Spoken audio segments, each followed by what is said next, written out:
First of all, a reminder, today is Chumash, Shishi, or Parshas Nosai, so most Chumashim have it different than our Nusach. Our Nusach of Chumash goes according to Chumash Teira Tmima. So, just like in Rishon, there's a difference between most Chumashim and our Minhag, and so to a Shishi and Shvi, automatically is also a different Minhag, so make sure either you look at Achayenu or Ramachos. Basically, we do all of the Nisim today. We don't stop by B'yem Ashti Yasur Yom. We do the last two today as well, and tomorrow we do the other one. Now, it's not such a big deal if you just keep to the same Chumash. But if you do one Chumash today, one Chumash tomorrow, you might end up skipping some Sukkim, so make sure you won't do that. Also, a reminder, today is the longest Shnai Mikra of a single Parsha, so Chaparain. First question, what was the most recent Kates? Kates, what does a Kates mean? A Kates means where Rabbanim throughout the generations, from the Gemara's times, they mentioned times when Mashiach will come, or time when the Golus will end. So there's a very big discussion about Kitzin. Are you allowed to make Kitzin or not? The meaning of that, we have a Sefer in the other library, which is called Hakates, from a Yidin in Crown Heights, Rabbi Zalman Herzl, and he goes through a lot of the discussions. So the question is, what's the most recent Kates? So as far as I know, the most recent Kates is Tavshin Ayin Hey. That was 7 years ago, and it's based on the Pasuk in Parshas Pekudei. Everyone likes to sing V'es ha'elef, right?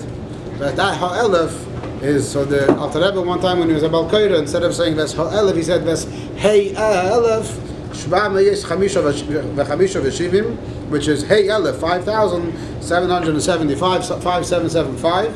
So the Alter Rebbe, there's a story when that year the story was going around that there was a chassid that understood that it's a kates that he wanted to tell somebody, and he ended up passing away on the spot. So Chassidim realized that even those that understood were not supposed to pass it on to other people, but I guess the tradition remained amongst Chassidim quietly, and Tavshin Ayin Hey, it's printed in different places. Right, so as far as I know, that's the most recent case.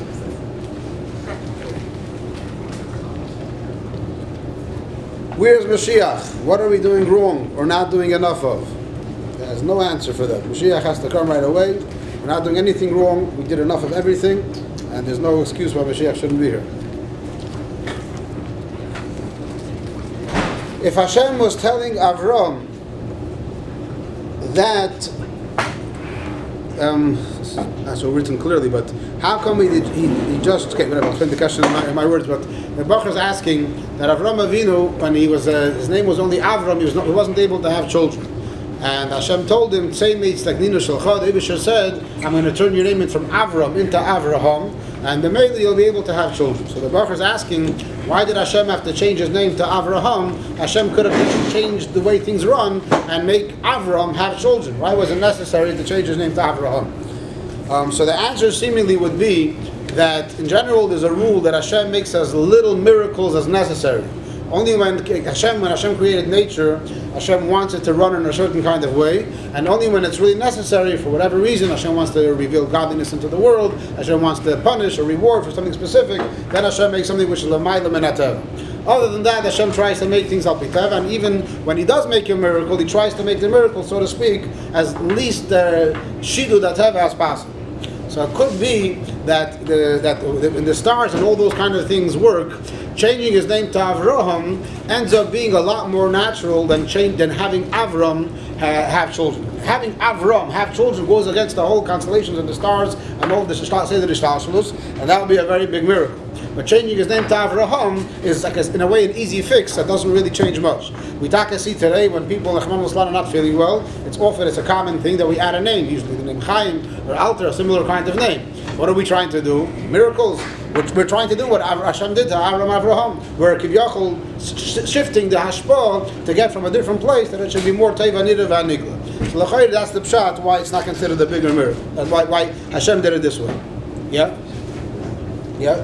Wasn't Hashem trying to prove that you are above the stars? That's a different Indian. So why do you trying to prove that? Why do you? There's a different Indian that Hashem told him that we're Lamayla Mikol Zeh. One of the ways of explaining the Pshat Maimer Chazal is that Hashem told him you're not limited to the way it is now because I can switch it and you can still work. Why would the father-in-law and son have the same name? One of them has to add a name. It's out of left field. No connection to the discussion. No, but he's adding the name. I'll have him add the name. No connection to the discussion. A whole different question.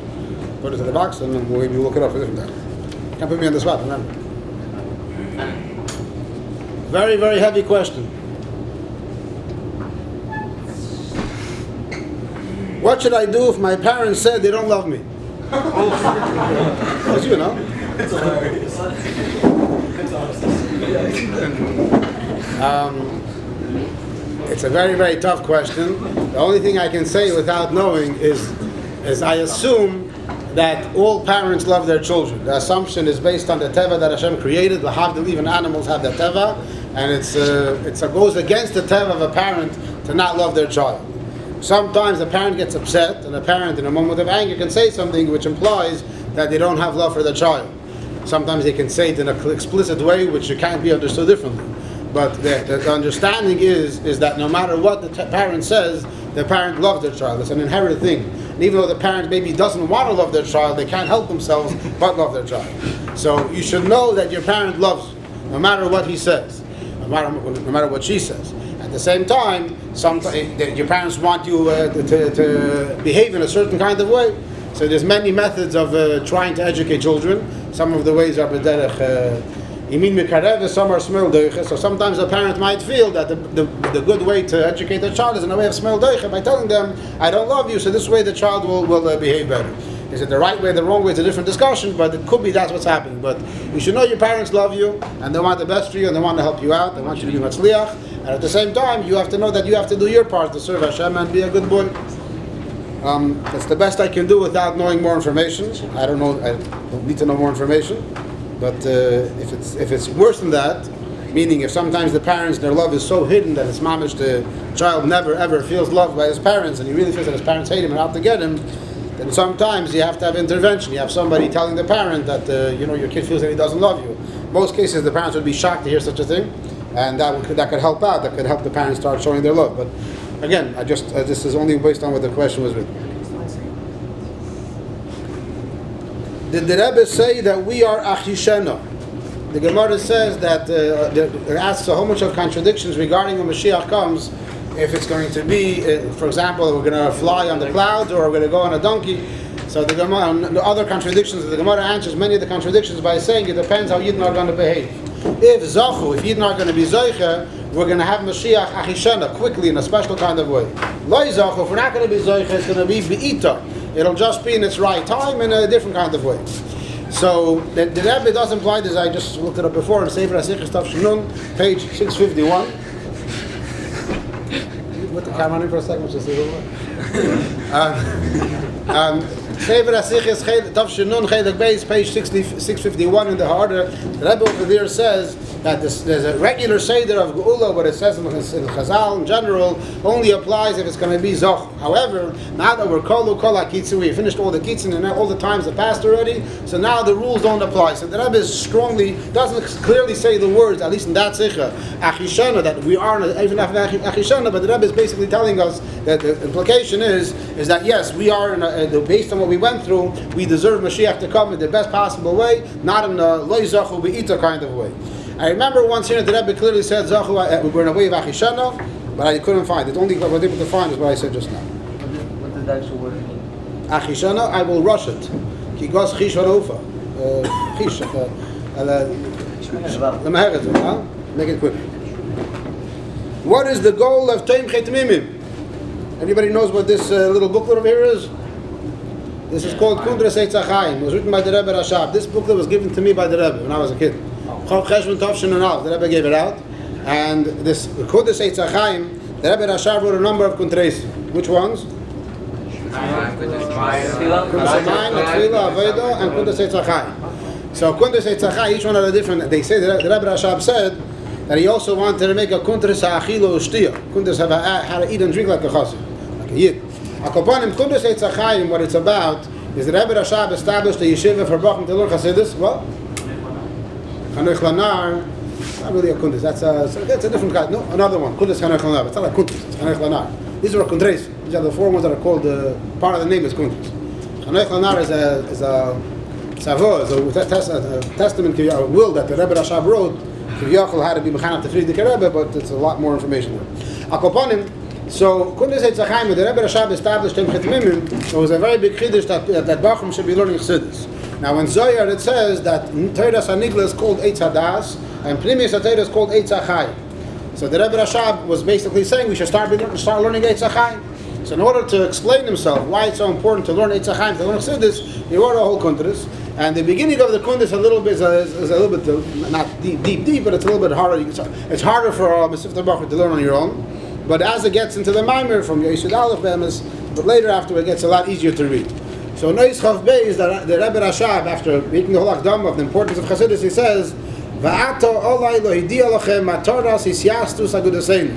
Now I have to let you know what is the goal of the foundation of this Agudah, of Timchet Mimim. Teidu, you should know, Asher matoras hisoid agudaseinu. Einu rak lehachzik bachurim sheyasku b'toyim. The reason for our yeshiva is not only to give Bachrim, strengthen Bachrim and Limud HaTorah, in other words, at the foundation of our yeshiva is not to broaden the learning Torah of Nigla. This is the following statement, is the tachlis, the goal of the foundation of this yeshiva. That the Bachrim that learn Nigla, they should be Yidden that are fear Hashem and complete with Hashem and are doing what Hashem wants. Which basically means there's a primistic feeling of Ava V'yir, and he goes on to say to have a Hergish Pnimi and so on, and this only happens through Limud Chassidus. That is the basic explanation for reason for establishing Timchet Mimim. Yachad Zed is another thing, which another famous lashon which is used all the time, that a Bachrim and Timchet Mimim are meant to be Neiros Lahoyer. That the goal of a Bachar and Timchet Mimim should be a candle to give light, to spread the light of Yiddishkeit, which is a continuation of the same thing. If you're just learning Torah